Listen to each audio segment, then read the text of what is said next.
Alam mo, kapag mag-abroad ka, dapat buo at malakas ang loob mo. Dahil kung hindi rin lang buo at malakas ang loob mo, huwag mo nang ipagpatuloy pa. Kapag nang ibang bansa ka, dapat kaya mong lahat dahil marami kang kalaban doon sa pupuntahan mo. Nariyan ang lungkot dahil mapapalayo ka sa pamilya mo. Isa yan sa pinakamalakas na kalaban na pwedeng umatake sa'yo. Nariyan din ang takot.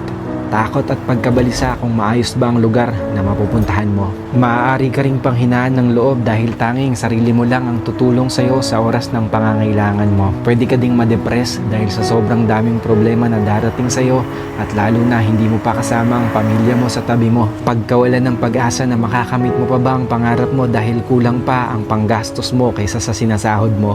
At marami pang iba. Ilan lang yan sa maaari mong maranasan kapag nang ibang bansa ka.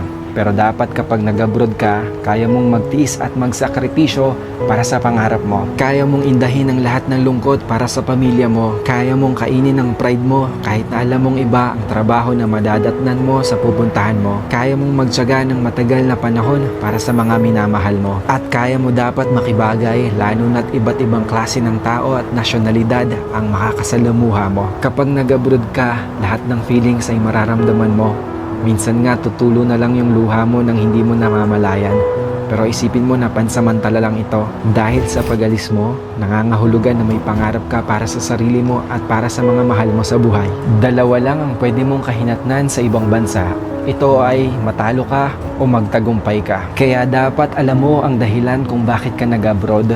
Hindi yung sinubukan mo lang dahil kung may dahilan ka, mas malaki ang tsansa na magtagumpay ka. Ang salitang abroad, masarap pakinggan lalo na sa mga taong hindi pa nakakaranas nito dahil ang nasa isip nila ay kapag nasa ibang bansa ka ay mapera ka o parang tumatay ka ng pera. Hindi porkit nag-abroad ay mapera na.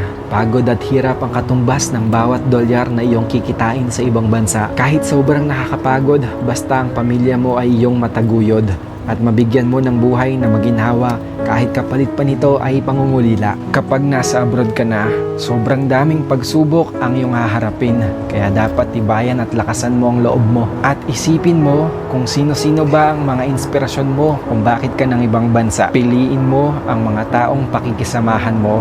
Yung mga tao na magtuturo sa'yo kung papaano maging mabuting tao. At higit sa lahat, huwag mong isipin na mag-isa ka at huwag kang matakot dahil kasama mo palagi ang Diyos. Kayang-kaya mo yan. Kinaya nga ng iba eh. Ikaw pa ba?